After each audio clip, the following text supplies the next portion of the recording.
type of oven have a burning pilot. And those burning pilots are actually very useful for kashrus reasons, because when you have a burning pilot, if the Jew lit the burning pilot, the pilot itself, yes, so then you have Jewish fire there, so to speak, all the time. And when someone lights the oven and just makes the fire bigger, they're taking fire from a Jewish fire. So halachically, at least for the Eved, after the fact, that would suffice for Bishul Yisrael. So as a backup system, as a protection, to have an oven with a burning pilot is very useful in Jewish life, because the years, right, the Jewish person lights the burning pilot, the actual pilot, and then if someone mistakenly didn't realize, and then they put the full dish, as long as it's kosher ingredients and a kosher manner, the food still will be Bishul Yisrael, because the main fire came from Jewish fire. But today, they don't make ovens these days this way anymore, because for reasons of conservation, I understand, they want to be able to be more conscious about the expenditure of energy or the like. So therefore, you don't have a burning pile, you have electronic ignition. As soon as you turn on the oven, you're actually creating a new flame. And then you don't have the lingering effect of the Bishul Yisrael that you would have in a burning pile. Just mentioning that, and I also mentioned last week when we studied that on the commercial stovetop, yes, let's say the Vikings, the 6-burner, the big ones, a lot of them have burning pilots in the center, and they're on all the time. If a Yid would light all those burning pilots, and then a non-Jew would just raise the flame, that's even better than the case of the oven. Why? Because by the case of the oven, you have a burning pilot somewhere on the bottom of the oven, and then while you're turning on the flame, you're pulling from that fire, creating a new fire. But when it comes to the stovetop, the commercial stovetop, we have a little flame on the bottom. When someone turns on the flame, they're just taking the existing flame, making it bigger. So you're not actually creating a new fire, you're just making the existing fire bigger, which is even better halachically. So then it doesn't have the din of Eish Me'esh Yisrael, a fire of the Jew. Right? So it's not one step removed, it's immediately there. That's a more mahudr, it's a better system. Anyway, just giving you so here we see clear examples, clear illustrations about technology plays a big role in halakha. I wrote an article many years ago called Technological Tension. When technology, with the advent of technology, sometimes things in halakha requirements can get easier, and sometimes they can get harder. So the example of when they did away with the burning pilot, it made it harder, because now we don't have this safety net of Bishul Yisrael anymore on the oven. An example of things being easier would be, let's say, for example, the camera system, the remote camera system, where we can watch a particular thing under the right circumstances from a remote distance and create some level of oversight. I'm not saying it's the only thing we have to have, something but it's useful. So technology can cut either way, and we have to look at it through the lens of Torah. What does the Torah say about this? So I would say that we have to be very practical, but also very, very literal to the letter of the law. The Rebbe, very interesting, the Rebbe embraced technology. You know that the Rebbe was from the first Tzaddikim of the generation, and the Rebbe had the Fabrengens televised on cable television, so it should be spread to the masses, and the Rebbe encourage them to have facilities on the radio. All these things embrace technology in a proper way. So they're telling us that to use it as a tool for the right purposes. Okay, let's look at this inside. Halacha Yud Beit. Today is the Rambam's birthday. Today is the Rambam's yahrzeit, right? Yud Aleph is the Rambam's birthday. Today is the Rambam's yahrzeit. I was telling someone, I just want to share a little anecdote about the Rambam. In like 1985 or so, like a year or two after the Rebbe started the Kafan of the Rambam, I was a young teenager at the time, and I was by Asim Rambam. And one of the Soloveitchik family are very famous for their tremendous diligence in Rambam. So Rabbi Aaron Soloveitchik was Rosh Hashiva in Chicago. He was the youngest of the brothers of his family. His older brother was Rav Yasher Beretz Soloveitchik, the one who was with the Rebbe in Sorbonne in university. They were contemporary of the Rebbe, age-wise. And they had a very close relationship, and they had a tremendous talk in the Rambam. They really delved into the Rambam very deeply. It says in Shulchan Aruch that when a child learns how to speak, the first word that's supposed to come out is not the father teaches them Torah, Tzivah, and Moshe. That the Torah was the command of the nation. Moshe gives that with inheritance for all of us. That's the first thing that will come out of the child's mouth. That's the beginning of the chinuch, so to speak. So he was speaking, Rabbi Aaron Soloveitchik. He was in a home where they talked about the Rambam constantly, and his older brother was a genius. He was also a genius about him. He was studying with his father, and they were delving into the Rambam. So he says, the first word that came out of my mouth, this is what Aran is speaking. He says, I heard my father and my brother constantly speaking, and they were saying, the Rambam is schwer, the Rambam is schwer, the Rambam is difficult, the Rambam is difficult. Because they were so involved in the Rambam. The first words that came out of his mouth as a child was, the Rambam is schwer, the Rambam is schwer. How difficult. And it was so sweet, because he was giving us a clear glimpse and an inside window of what it was like to grow up in that home. The Rambam is schwer, the Rambam is schwer. And he said it with that accent, the Rambam is schwer, the Rambam is schwer. Anyway, I heard this about 45 years ago, and I still remember it. 43 years, I remember it clearly. I don't know how he said it. Anyway, okay. It's we tend we shouldn't be leaning to allow a shivcha to bake in today's type of oven. For those ovens that have a constant burning pilot, when you open up the gas, it's going to pull from that actual flame. You say if the Jew lit a small fire, as I that it would be permissible for the non-Jew to cook in this oven. We can rely on what it says in the poskim. That if a non-Jew cooks from a fire that was lit by the Jew, Bishul Akum,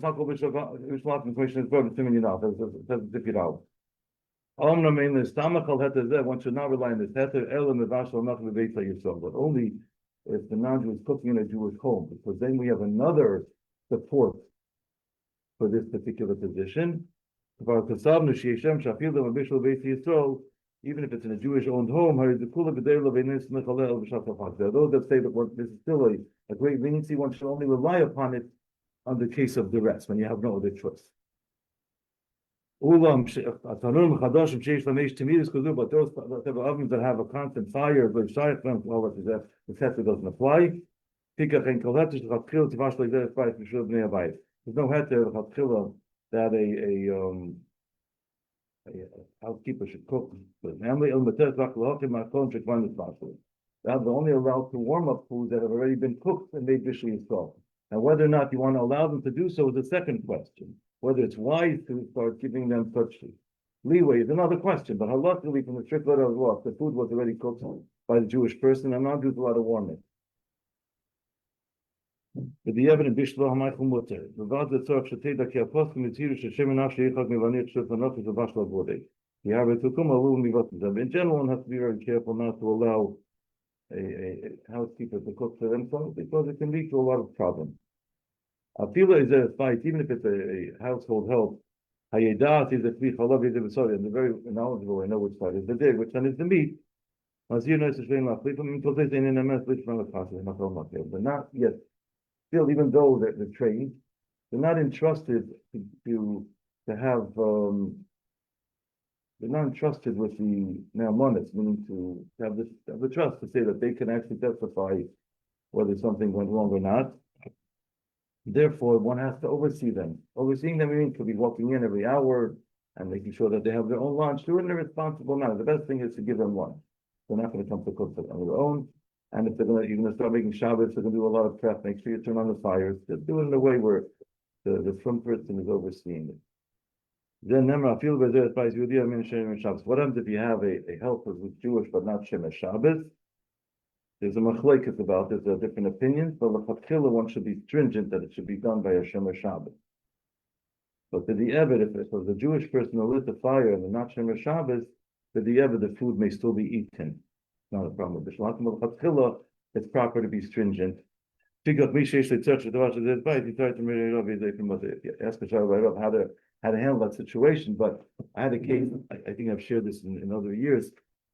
I had a case where a shliach called me up, and they had somebody in the Chabad house who loved to cook. They love to cook, and people have these skill sets, and it's a wonderful gift. You can provide nourishing meals for everybody. And this person would come to the minyan in the morning. He was a minyaneer, as the Chabadniks like to call it, a minyaneer. Anyway, well, he wanted to come early and made a quick whole breakfast in the Chabad house kitchen, eggs, and whatever it is. He was the only one there, the Jewish person, but not entirely Shemesh Shabbos. Question was, can we let him do it and serve the food? So I told the shliach, I said, in the Chabad house, because the Chabad is his home. It's every Jew's home. And he's coming to be able to put on tefillin and daven. So I'm going to use a leniency. The leniency is I'm going to allow a non-Shomer Shabbos to light the fire. Yes, the leniency. It has a root in Torah, but I'm using it to strengthen Yiddishkeit. That they're going to come to shul, they're going to come to the minyan, they're going to provide a meal for everybody to come. If there's a valid leniency, and I'm using it to strengthen Yiddishkeit, it's a valid purpose to use it. So I said over there they can do it. In your own home, you cannot let that happen. In your own home, you have to be the one to turn on the fire. But over there, anyway, that's what it was. So not to compare cases, I'm just bringing out a point. There are times when we'll have to rely on that. As long as we know it's only a Yid who's there, that a non-Jew didn't actually turn on the fire. So if it's a place where only the Jew has the key to come in and do it, that's a different story. But in factories, it's much more complex because you have many people coming through, you don't really know who's doing what. But sometimes what they'll do in certain cases, if you have a situation where, let's say it's an old parv environment and you have to have the fire turned on by a Yid, and there may be, let's say, non-Jews around, how do we know who's turning on the fire? Because luckily we cannot entrust someone that doesn't keep Shabbos and keep kosher. So what they'll do is they'll use again, it gets back to my point about technology. They'll get on the iPhone and they'll FaceTime each other, and the Yid, the Shomer Shabbos, will watch how the other Yid is the one turning on the fire of this kettle or whatever it is. That's a valid method because you have a kocha brura, you have actual evidence. And that's what suffice in that case. Again, these are used carefully and responsibly, but sometimes they could be useful in this regard. Okay, now, Halacha Yigimel gets into a whole nother discussion. When the rabbis make a prohibition, they make an enactment, we have a klal in Halacha. The same rabbis that made the following prohibitions, they set parameters that only the following things are prohibited, but other things are allowed. So the rabbi said only classical forms of cooking are problematic. But non-classical forms of cooking, exotic forms of cooking, or unusual forms of cooking, those are not part of the prohibition, because we're not worried that the non-Jew is going to do some exotic or unusual forms of cooking, and that's going to lead to a closeness which could lead to intermarriage, etc., etc. That's too far-fetched. What's an example of a non-conventional form of cooking?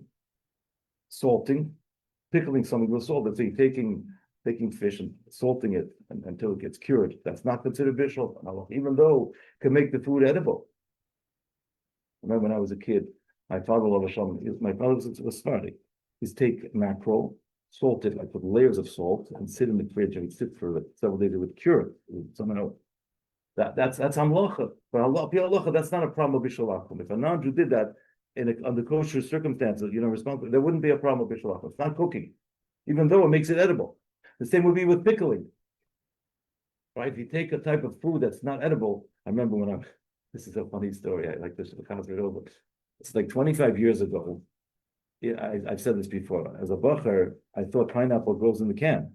You go to the store, you have a pineapple, you buy a pineapple, you open it up, you have these nice circles, and it's a wonderful fruit. My wife told me, that actually grows in the can. I knew it grew in the can. She said, no, this is how you cut it, and we got the real fruits. Anyway, so I was more of a picky eater. I wasn't terribly picky, but there were certain things I wouldn't want to try. Like I was, I'm staying in my lane. I'm satisfied. Now my wife is encouraging me to expand my vistas. Anyway, we're going to a restaurant, and they have this fish that was not cooked, not sushi. It was some kind of fish that was in a marinade overnight. So you have to try it. I was partially going out of my kalim. I didn't want to try such a thing. It was against but I tried it. And truth be told, give her credit, taka was delicious. It was buttery soft and it was flavorful because the flavor and it wasn't actually cooked. It was sitting in a marinade. So marinade can actually make something edible. But halachically, it's not a problem of Bishul Akum if the non-Jew made the marinade under kosher circumstances, right? In a responsible way, because it's not a classical form of cooking. So you have to convince me. And the same would be if a non-Jew, let's say, takes an egg and fries it on the sidewalk in Palm Springs when it's 120 degrees outside. It's not Bishul Akum. It's not a classical form of cooking. Or if someone cooks something on the radiator, also not Bishul Akum. Not a regular form of cooking. So pickles don't have to be right. Pickled or any edible raw. Yeah. But if it would be a food, yes. If it's a pickled food that's not edible raw. Let's say someone pickles eggplant. I'm not saying they would do that, but eggplant, generally speaking, would be bishul thrown or squash, or whatever. Something that has to be cooked. So it wouldn't be a problem with bishul if it's a pickle. Only if the non-Jew cooks it, but what becomes prepared to salting, ishun, smoking, a kivish, or pickling, ain't by use of Bishul Akum. No Bishul Akum problem. It's if a vegetables or fish that are pickled in a chaymetz, in a vinegar, in a strong solution, let's say you have something that's sitting in a brine. Or very salty fish like herring, or lakierda, he's called lakierda, the mackerel, probably called lakierda. If there's no problem of a forbidden mixture, there's no Bishul Akum. Something that gets dried in the sun, there's no problem with Bishul Akum. Now we turn to halacha yadalid. What about smoking? Not talking about cigarette smoking. What about if you take something and sorry, not smoking, steaming. Smoking is not a problem. Steaming, if you have steamers, right? You put something in the steamer, so it's being cooked in a lighter, more delicate fashion, right? So it's just steam. It creates more of a crispy, I think, effect on the vegetable, whatever. It's got its wonderful properties.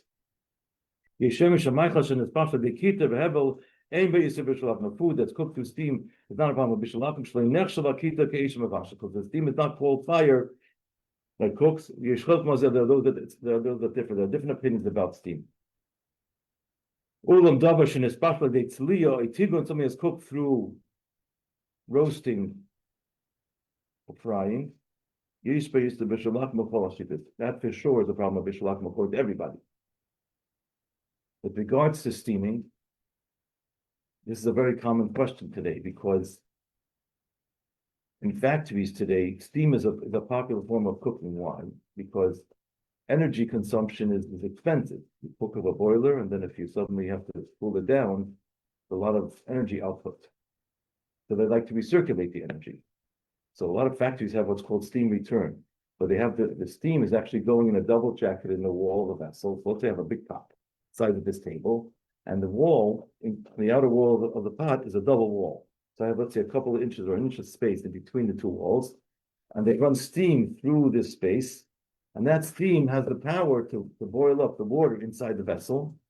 But after it's done, I can then take the hot steam and send it back to the boiler. There's a whole question whether or not that's called cooking through steam.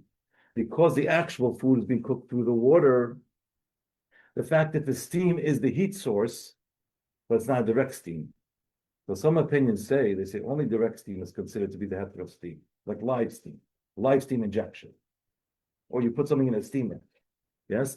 But when the steam is jacketed in between two walls, and the steam is now causing the water to boil, the water is the one that's doing the cooking, they say it's still considered a classical form of cooking. That's the whole debate about that, but a lot of people will say that it has to be, it's only live steam in order to qualify. Okay, halacha tezvo.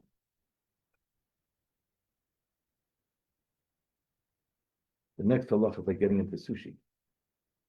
Not exactly like that. You could argue that it is.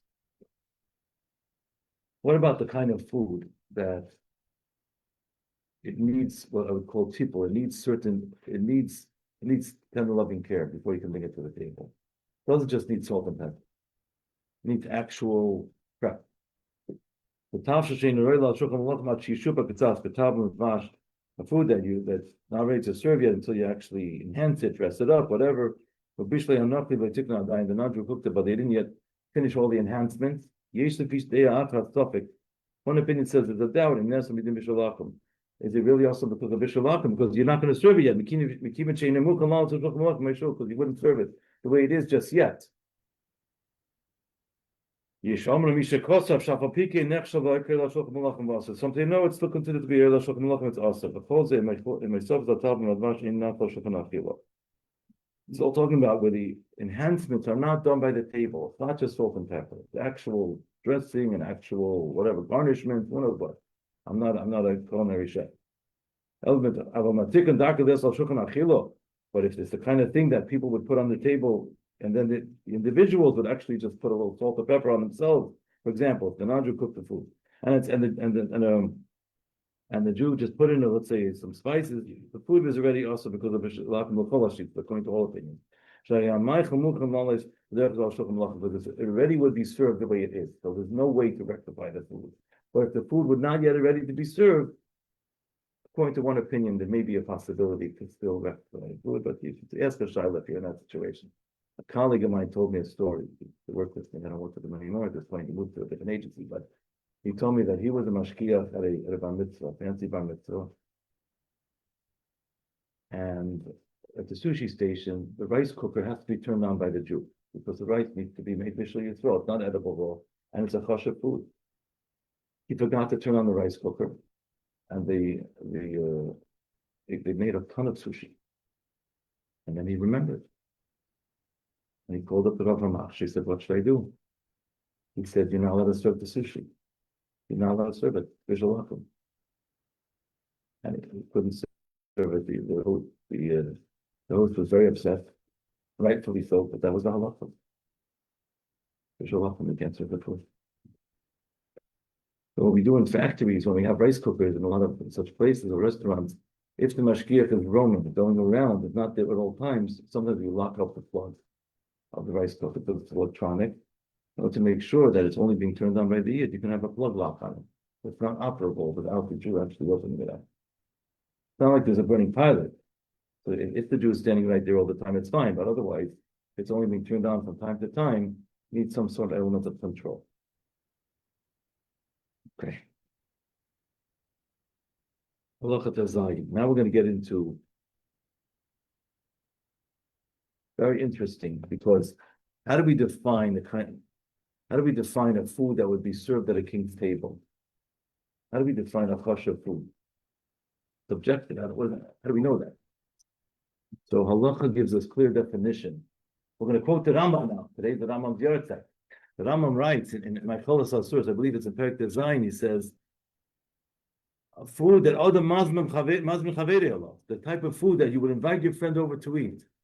So I gave you the story, I've said this many times, maybe not this year in the class, but suppose it's a wintry night. Now the weather's beautiful, but let's say it's 15 degrees. I'm just trying to dramatize the story out of my presentation. 15, it's bitter cold outside, and your friend calls you up and says, "Hey, you want to come over for dinner?" And then she says to you, "Okay, thank you. What are you gonna have?" Oh, she says, "I'm gonna make salmon souffle. I've got potatoes." Yeah. You say, "Wonderful. What time is dinner?" 6 o'clock. I'll be there. Thank you very much. The chashivas of the food will draw you, even though it's cold. You come outside, you'll go. But if your friend calls you up and says, "You want to come over and have something to eat?" You say, "What are you serving?" "I have Rice Krispies and cornflakes." "No, thanks. I have it in my own apartment."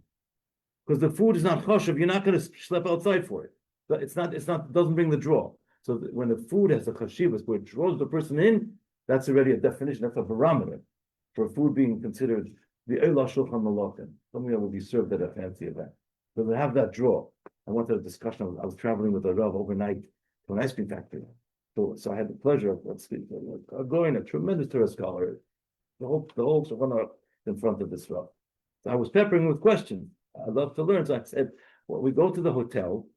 Yeah, I said they serve Rice Krispies and cornflakes for breakfast. I said, so does that make it kosher? Does that make it kind of food that you would serve at King Teves? Says no. Says people are not going to the hotel to get the Rice Krispies and cornflakes. They're going to the hotel because they want a place to sleep for the night. If they're already there, so the hotel was going to say, "I'm also going to give you something to eat in the morning as part of the selling process," but they're not coming for the food. They're coming to sleep for the night. So therefore, it's not a sim, it's not a raya that such food is considered to be kosher. Okay. Love is based on pasta. Shulchan Aruch, the Beis Yosef brings down that the kind of food that you would accompany together with bread. Yeshem and Shemasha Amru, Ela Shulchan Malachim Perush. What does it mean? Ela Shulchan Malachim. Shenechel al Shulchan Malachim love is based on pasta. It's eaten by a king's table to accompany bread. Hainu. Shenechel yachad and pasta. It's eaten together with bread. It's not eaten together with bread. It's not eaten like to wash down the food, so to speak. That's one of the barometers. Some people, they differ. So according to this, for example, a drink, even a drink that you couldn't drink raw, it has to be cooked. You don't eat it together with bread, so it's not really a problem. It's more of on-the-go type of food. But a soup is a little different because You sit down for a soup, even though you can drink a soup when you're going, but it's more like, if they don't have soup, you eat together with bread, it's a little more kosher. If the ingredients would be something that's not edible raw, obviously. So this is the discussion. So there are a few different ways of categorizing it, but basically what we do is we look at in this country, would this be the kind of food that they would serve at a fancy event, at a wedding, at a state dinner, at a fancy event, or not?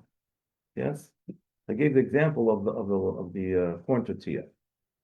In America, I don't believe a corn tortilla would be something they would serve at a fancy event. It's a little bit too cheap of a food, too much of a fast food. But in other countries, it's not necessarily like that. In Mexico, it's very possible they would. I spoke to someone who actually manufactures these foods, and they're from Mexico. They said in some places they would. So it really depends on the country that we're in to be able to come up with a crisp definition as to whether or not it will be served in a king's table. So we see that the culture of the country, the norms, the societal norms of that country, have a direct bearing on the halacha.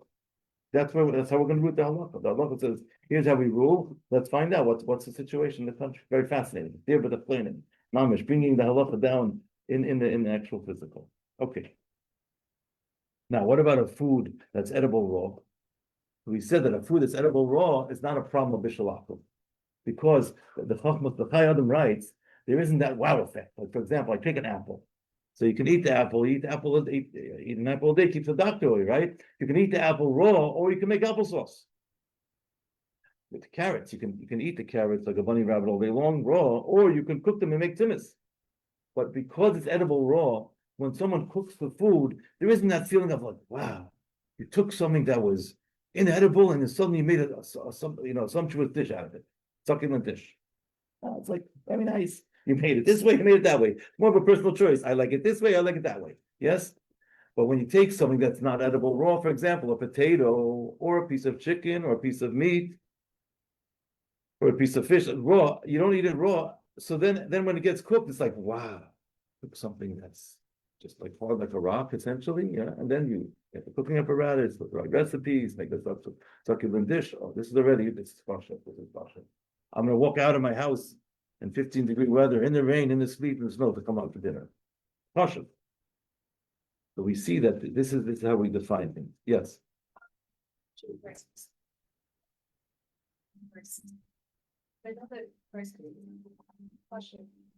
In that form. Right. So like the rice though, that's like being sushi. That is kosher. It's cooked, yes. Rice krispies, by the way, are steamed, so there's another reason why it's permissible. There's many reasons. But rice in the sushi wouldn't have to be made. It would have to be made visually as well, and you have to turn on the fire, or else it's Bishul Akum. Yeah, 100%, straight up. For an Isparl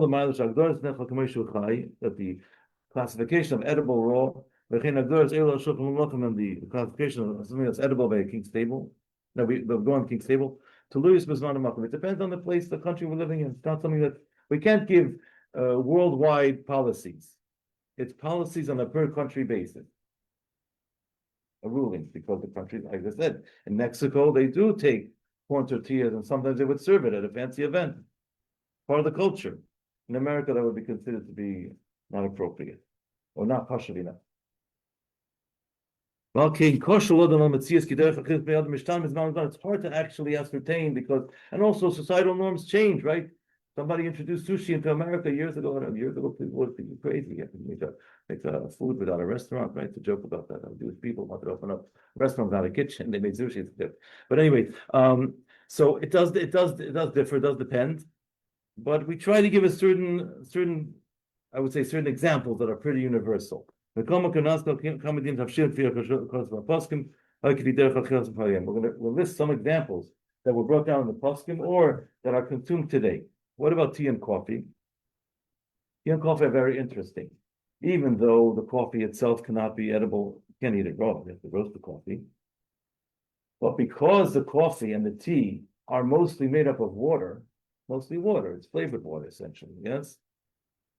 So therefore, it's not a problem of Bishul Akum because you can drink the water not in a raw state, the way it is.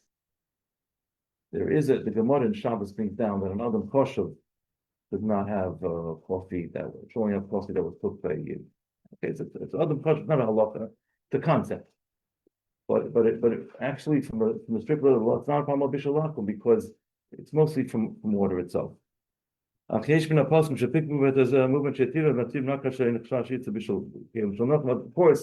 you're getting a coffee, making sure that it's a plain black coffee, it's kosher, obviously, that's a separate discussion. Making sure there's no chol vacuum, etc. You have to be careful if you're going to get something from a machine that dispenses also hot cocoa or other things. The hot cocoa is often going to be chol vacuum, so it will be something we're not allowed to consume for that reason. But if it's just plain black coffee, halachically it's allowed because the coffee is mostly water. Sugar is not a problem of Bishul Akum also, even though the sugar might be cooked, because it's just considered to be an enhancement type of food. The Rambam also brings this down. It's brought down in Shulchan Aruch. It's like a tavlin. A tavlin is a food that's there to enhance another food. Do people sit at a table and start eating sugar? They might, but it's not a healthy, it's not a good idea. They use the sugar to go into other foods, so therefore it's considered to be nullified to the foods that it enhances. It's not a food for itself. So therefore it's not considered kosher. Even though you'll see sugar by a king's table, but it's not food for itself. It's food that goes into other foods. So therefore we defer to the foods it goes into. So it doesn't have to be made b'shei. So the same would be for salt. The same would be for all spices as well. Yes.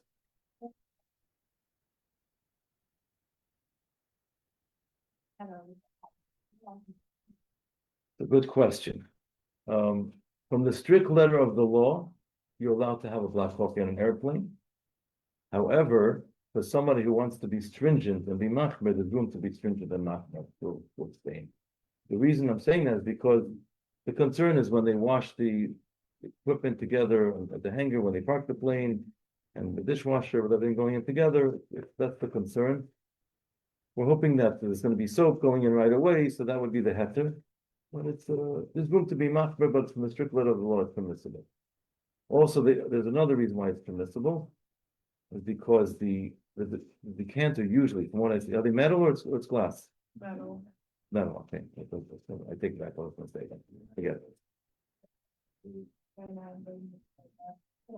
That wouldn't be a problem because the water is edible raw. More a question about what they do with the vessel itself. Do they wash it and all that? So yeah. Being at a hotel.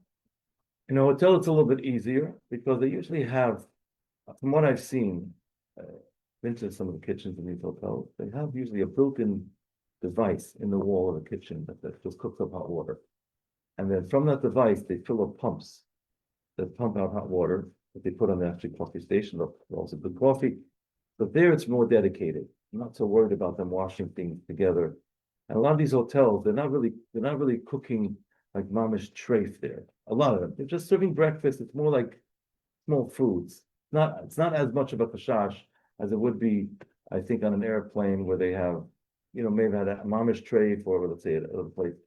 I'm just giving you an assessment. Do I really know? I don't really know factually. I'm just more of a, let's say a guesstimate. Yes. Just double check though. Based on what we've learned, it's common to get like a hot black coffee at like random example. Let's say traveling to the airport and there's a Starbucks and you want to just get a hot black coffee, that's fine. So I'll answer you. I'm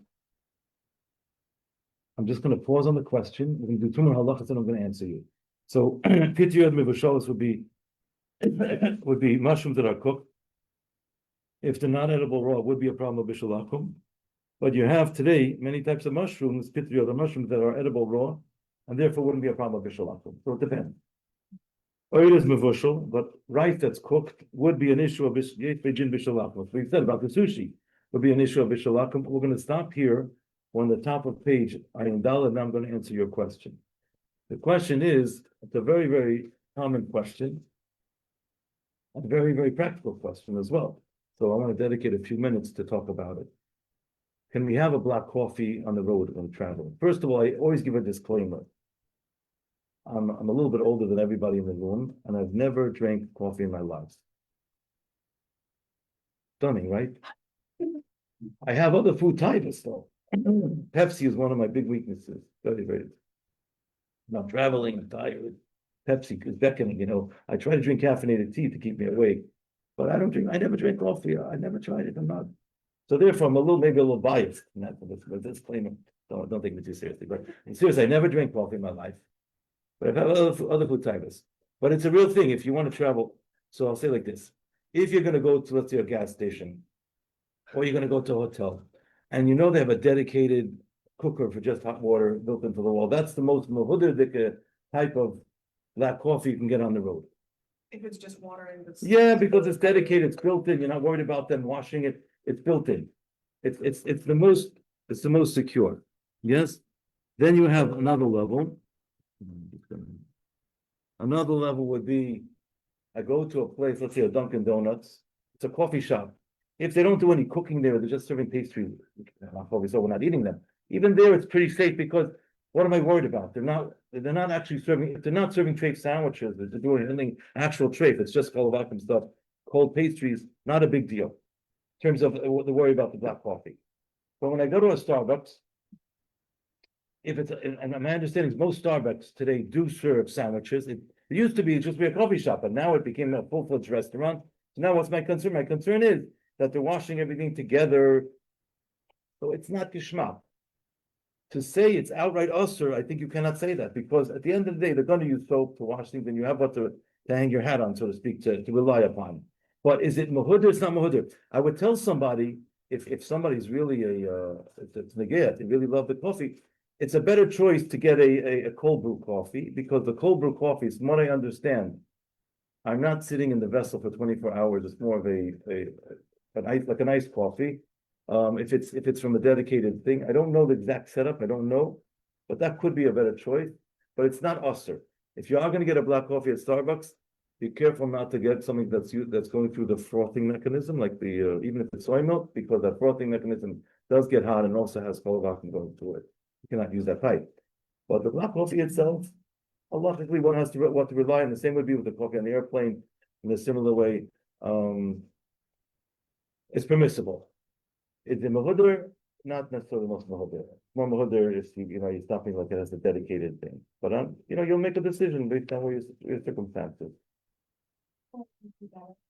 I think so.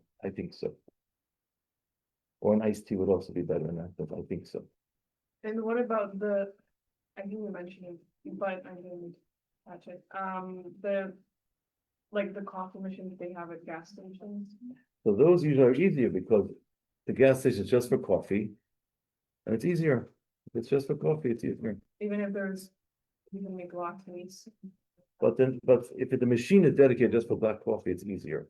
No, it's not. It's like they make, I don't know, you press different buttons and they make different, you know what I mean? It's going through separate pipes though? I think so, or no? I think it looks is. like it's just one pipe, but like I don't actually. So that would depend. If it's Okay. going through the same pipe or if it's the same boiler and they're cooking Bishul Akum, it's also to be an issue. So it's a little bit more complex. That's a little bit different. By the way, for those traveling also, you're going to a non-kosher, let's say a gas station, and they have fully sold milk, an open bottle. You cannot rely on that. If the bottle is sealed, you can rely on it. You're the one opening the seal. But if it's already been opened and there's no Jew watching it, you cannot rely that for fully sold milk. It's happened before with things that got swapped out. Yeah. Plain what? Plain hot water is also, if it's coming from a dedicated urn, hot water is fine. Yeah. Yeah, it's okay. It's okay to do that. Yeah. Yeah. In general, there's a klal in halacha. It's very fascinating. And I like to, let me turn this off here. There's a klal in halacha.